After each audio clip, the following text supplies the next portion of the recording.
Today I'm going to give you tips and tricks to take the Royal Castle in Grand Cross Age of Titans. This is an important building because it determines who is the king of the kingdom. And yeah, you really want your alliance to hold the castle in Grand Cross Age of Titans. Now, if you've been following along, I've been making videos about Grand Cross Age of Titans for about the last month and a half. But if you're new to the game, allow me to take a moment to thank the sponsor of today's video, that is Grand Cross Age of Titans, and I want to tell you about how the game works.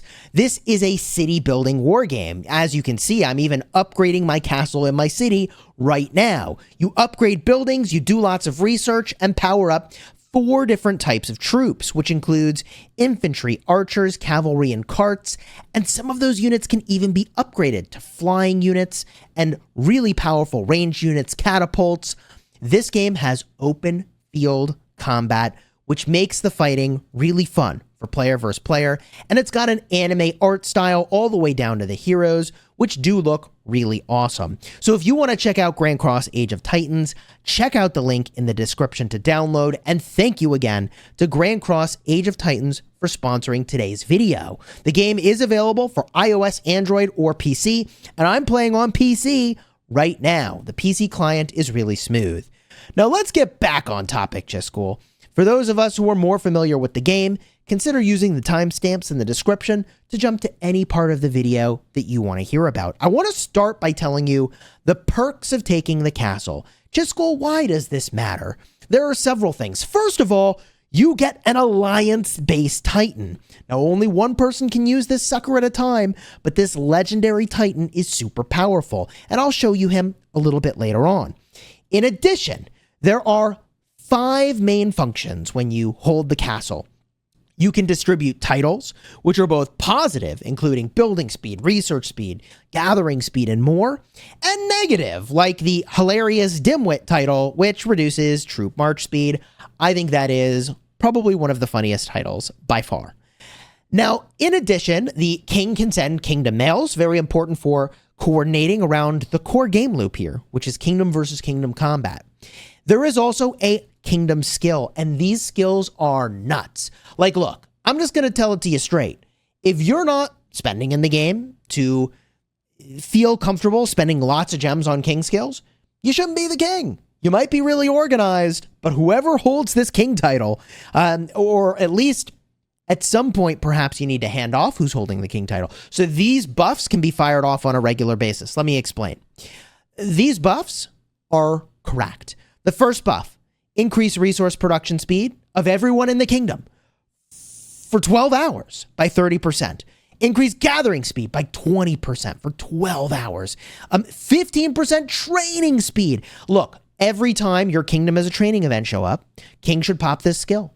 And it should be a scheduled buff so that everybody can enjoy the extra troops, so that when you fight other kingdoms, y'all have more troops, okay? 2,000 gems is a steal for this buff.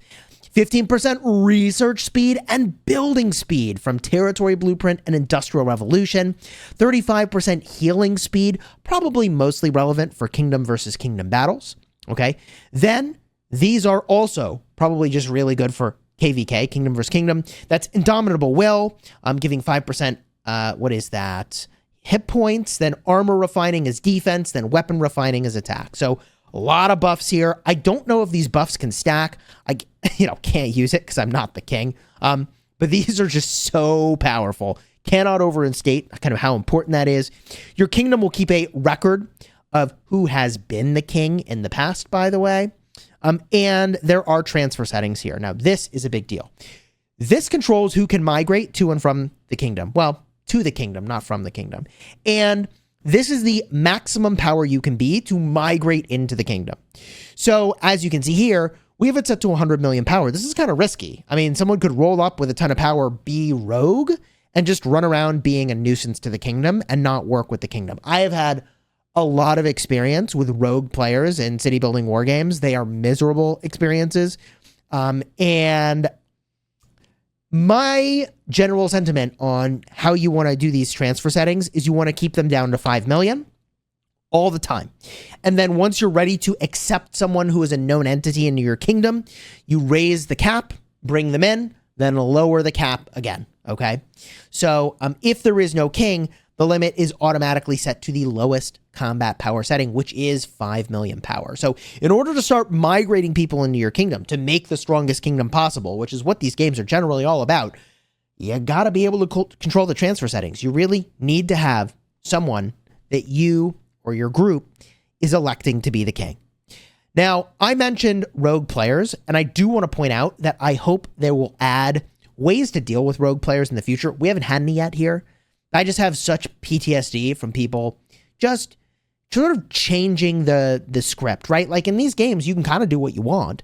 And so in other games I've played, players go completely rogue and they make it their mission to make everybody else's life more difficult. They kill gatherers, blah, blah, blah, right? Haven't had that problem here yet. But I'm just saying, I would not be surprised if sometime down the road, we get some king skills related to dealing with rogue players. Some sort of skills you've seen in the past on this channel include abilities that lock a castle in place, right? Some pretty brutal stuff that you can do to someone. And there is a balance between making it so that you can deal with a rogue versus making it so that you can just kind of wreck people and be too aggressive with the skill. So there's a balance there. I appreciate it, but I'm slightly off topic. The one thing I wanted to show you that is another perk of taking the castle is that in the bottom left portion of your alliance board, there is a Titan screen. I mentioned earlier in the video that you get Athleon, the Titan, legendary Titan. Now, this is assigned to an alliance member. One at a time can use this legendary Titan. Super powerful. He does have a really cool ability. The Titan leaps to the targeted location, deals 3 instances of damage, equal to 375% attack to all enemy troops in a circle after landing. Totally dope. Would love to take this guy for a spin, but let's be real. I'm a relatively low power player. I am not an organizer in this kingdom. I should have no expectation that I will get to play around with this particular Titan anytime soon. And quite frankly, I mean, look, I just run around the map with him. I don't have anything in particular to do with him, but he is super, super powerful, and Titans are really fun in this game. So now that I've talked about all of the perks of taking the castle and why it really matters, let's talk for a minute about when the heck do you get to take the castle. If I zoom out like I was doing, the castle is the last major objective you get to capture in the map. So you have to make your way from the outside to the outer zones, to the middle zones, to the inner zone. Okay, and then one of the last things is you take the castle. Now, when does that happen? Well, if you go into your city, you can see there's a screen here, and technically you don't have to go into your city to see this, but this little map button, you push it, then Kingdom Chronicles tells you when this is going to happen. So our kingdom was born around the 2nd of July. This is when the first chronicle ended, and it unlocked Monster Forts level 1. All right, pretty basic, okay? But further along, on the 13th of August, we unlocked the ability to capture the royal castle. So this is the chronicle that needs to happen for your kingdom to actually be able to go in and take the castle. There will be a timer on the castle, by the way, that counts down, telling you how long it is till that actually happens, where you can go and you can make this capture. So definitely keep that in mind when you're thinking about, okay, so when does this happen? But now let's talk about how you do it, okay?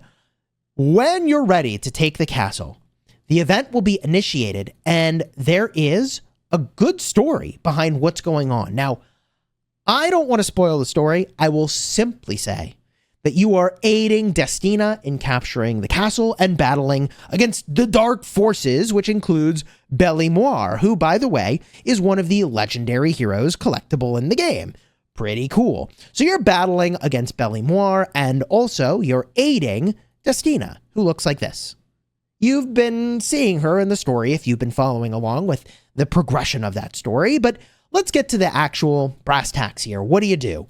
Well, you're going to want to schedule a time with your alliance where everybody comes together to do this event.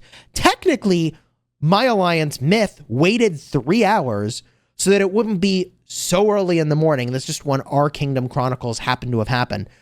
So instead of doing this at like 3 in the morning, we did it at like 6 in the morning so that I could live stream it. And I will share a video of that live stream where, I can show you us doing that capture, and I'll flip back and forth between, that footage and me talking as I explain this. But what you're going to do to capture the castle is your alliance will initiate the event at at the time of your choosing. You're going to go in, take down the gates, take down the defense towers. Then you got to battle your way through a ton of waves of monsters, battle through more gates, battle through more towers. And last but not least, you take the royal castle, okay? Lots of waves of monsters. My strong guidance for you here is that if you're not a T4 player, you better stick with the group. If you're T4 or T5, maybe you have a little more flexibility around where you can go and what you can do. But everybody should try to bring a Titan to this event because there are, in fact, objectives that I think required a Titan in order to capture them. So working on your Titans leading up to this point actually is important. And, you know, at the start of the game, you get a cavalry Titan pretty early on, and you can just use that one. And as long as you've been sort of doing what you need to do to repair your Titan and get it to kind of a healthy state, you should be good to go to run around in this event and have a lot of fun.